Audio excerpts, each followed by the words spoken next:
राधे राधे महाराज जी, आपके चरणों में अनंत कोटि दंडवत प्रणाम। महाराज जी, हम भजन मार्ग पर चलने का प्रयास कर रहे हैं। महाराज जी, हमारे भजन में एक अड़चन आ रही है। हमारी बेटी कुसंगवश भक्ति मार्ग से भटक गई है। महाराज जी, मैं एक माता होने के नाते अपने आप को कैसे संभालूं या उनको कैसे संभालूं, या मेरा क्या कर्तव्य होना चाहिए? बड़ा मुश्किल है किसी को संभाल पाना। जब बात हाथ से निकल जाती, जैसे बाण छूट गया ना, अब बड़ा मुश्किल है। वो लक्ष्य भेद के ही रहेगा। ये कर्मों का बाण हाथ से निकल गया। अब जैसे एक बार व्यभिचार दोष में युक्त हो गया, चाहे स्त्री हो चाहे पुरुष हो, बच पाना बड़ा मुश्किल होता है, बहुत कठिन होता है। अब वो हाथ से नहीं, बच्चापन से अगर संभाला जाए तो संभल सकता है। अब यौवन अवस्था आ गई, अब तो ज्यादा समझाओगे आपके पास ही नहीं रहेगी, आपकी अवहेलना कर देगी, आपके विरुद्ध में। हाँ, ऐसे हमारे पास कितनी बातें ऐसी आई। माता पिता को पुलिस में, महाराज जी, आपने भी लिखा है कि वो आपके साथ रहना नहीं चाहते। हाँ हाँ, देखो लिखा है, देखो ऐसा ना। अब क्योंकि बात बिगड़ गई ना, आप ज्यादा हो कहोगे तो आप कह देंगे कि ये लोग हमारे साथ टॉर्चर करते हैं हमें, क्योंकि बालिग हो गई। अब हाथ से निकल गया मामला, अब संभलने वाला नहीं।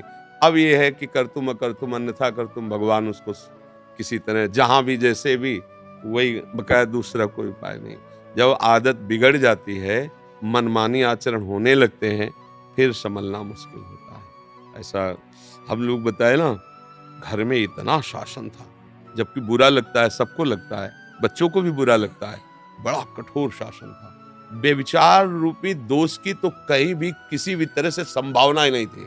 अब क्या है, छूट दिए हो तो देखो बड़े बड़े ऋषि मुनियों का मन मचल जाता है। फिर वो तो बच्चे हैं, उनको अपना हित हित का ज्ञान नहीं। अब वो मचल गए, अब वो बढ़ते चले गए गलत की तरफ। अब वो वापस हमारे कहने से नहीं आएंगे, वही वापस कर सकते प्रभु। कोई ऐसा चोट लगे मन में कि फिर वो लौट कर तुम्हारे पास आवे कि मैं गलत थी, अम्मा मुझे संभाल लो, तो भले आपका उपदेश काम करे, ले। अब उपदेश काम नहीं करता। जब मार्ग बढ़ जाता है फिर गलत हो जाता है, हृदय स्वीकार नहीं कर पाता।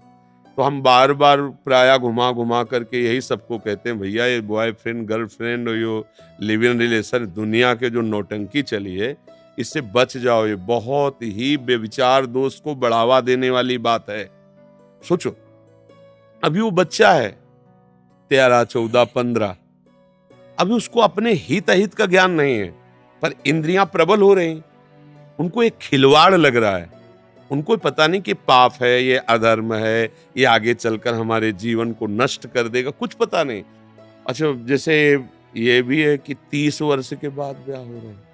देखो, भले सबको ये अच्छा कहे, लेकिन हमारी मान्यता में ठीक नहीं है, क्योंकि 18-20 के बाद यौवन का भारी प्रकोप होता है। भले पढ़ो लिखो, आगे उन्नति करो, पर ब्याह कर लो तो एक जगह प्रीति तुम्हारी समिट गई। आपस में बात करो, कभी मिलो जुलो, भले काम करो, भले पढ़ो लिखो, तो एक तुम्हारा कनेक्शन पवित्र है। अब अगर आप ऐसा नहीं करते तो मन को तुम रोक पाओ। अब 28 की, 22 की, 24 की अवस्था है, तुम कह दो कि नहीं अभी ब्याह नहीं करेंगे, तो ब्रह्मचर्य रह सकते हो क्या? तुम विषयों में रहकर, स्त्री पुरुष में रहकर और गलत चीजें देखकर मोबाइलों में तुम ब्रह्मचर्य, इसका मतलब ब्याह कर लेना चाहिए। अगर 20-25 के अंतर्गत ब्याह हो गया, पढ़ो लिखो, नौकरी करो, जो आगे काफी पढ़ाई तो हो जाती है, 20-25 तक तो काफी पढ़ाई हो जाती है, मतलब एक व्यक्तित्व आने लगता है, एक महत्व आने लगता है। पर अब क्या है कि जैसे अब लंबे लंबे समय तक, 30 वर्ष तक ब्याह ही नहीं किए, तो फिर ब्रह्मचर्य से तो नहीं रह सकते, क्योंकि उसके लिए साधना चाहिए अध्यात्म की, और वो है नहीं। तो फिर इधर उधर खिलवाड़ होता रहता है, फिर बुद्धि भ्रष्ट हो जाती है। जब हम अधर्म में चलते हैं तो बुद्धि भ्रष्ट हो जाती है। तो इसका तो हमारे पास कोई उत्तर ही नहीं है, क्योंकि जब बेल फैल गई तो विष बेल है ये विषय विकार जब हृदय में, फिर वो देखो आप ही कह रहे हैं हमारे पास नहीं रहती है। तो हमें सबसे प्रार्थना कि अपने बच्चों को कम से कम इससे, अच्छा बड़ा धोखा होता है, प्यार और नाटक में अंतर होता है। जैसे हमें आपसे सुख लेने की स्वार्थ बुद्धि है, तो हम असली प्यार से ज्यादा प्यार दिखाएंगे। यहां गुदवा लिया तुम्हारा नाम, कितने बेवकूफ बच्चे, और दिखा दिया देखो। अब वो माता पिता जो जिंदगी भर उसे दूध पिला के तैयार करिए है ना, छोड़ दिया।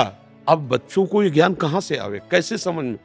अब मतलब बहुत तरह के इसमें अधर्म है, पर वो बच्चे हैं, सब आप उनको समझाए तो कहेंगे बाबा ये क्या जाने बॉयफ्रेंड गर्लफ्रेंड, तभी उपदेश करते हैं। हाँ, उनको लगेगा नहीं नहीं बच्चा, इसमें तुम्हारा अहित है, तुम्हारा जीवन नष्ट होने के पूरे चांस हैं।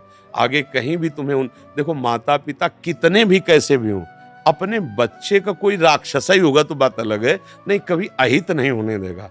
उनमें एक वात्सल्य होता है, उनको लगता है हम चाहे जितना कष्ट में रहे, मेरी बच्ची का ऐसी जगह ब्याह हो जहाँ उसको सुख मिले। मैं भले मेहनत रिक्शा चला के करो, मेरा लड़का ऐसा ऑफिसर बने जो उसको कष्ट, ऐसे प्राय माता पिता। तो हमें लगता है बच्चों को माता पिता की अनुमति तो लेना ही चाहिए किसी भी कार्य के लिए, आगे कदम बढ़ाने के लिए। माता पिता का सपोर्ट लेगा तो मुझे लगता है कि वो सुरक्षित रह सकता है।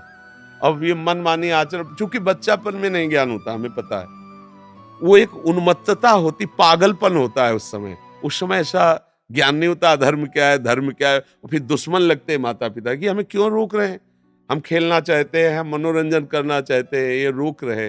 पर उनका रोकना अगर मान गया, अगर माता पिता का शासन होता, सच्ची कहते हैं ये मन बड़ा बदमाश है, हाँ इसके गलत संस्कार हो जाते, सबके हो जाते हैं। इसलिए माता पिता को कोटिशा प्रणाम है, और सबको अपने माता पिता को प्रणाम करना चाहिए। प्रातःकाल उठ के रघुनाथा मात पिता गुरु। अब तो मतलब बहुत ही विचित्र सब है, कोई भी पुत्र अपने पिता माता को सुबह प्रणाम न करता होगा। अरे प्यार से बातें कर ले, बातें सुन ले, यही बड़ी बात है।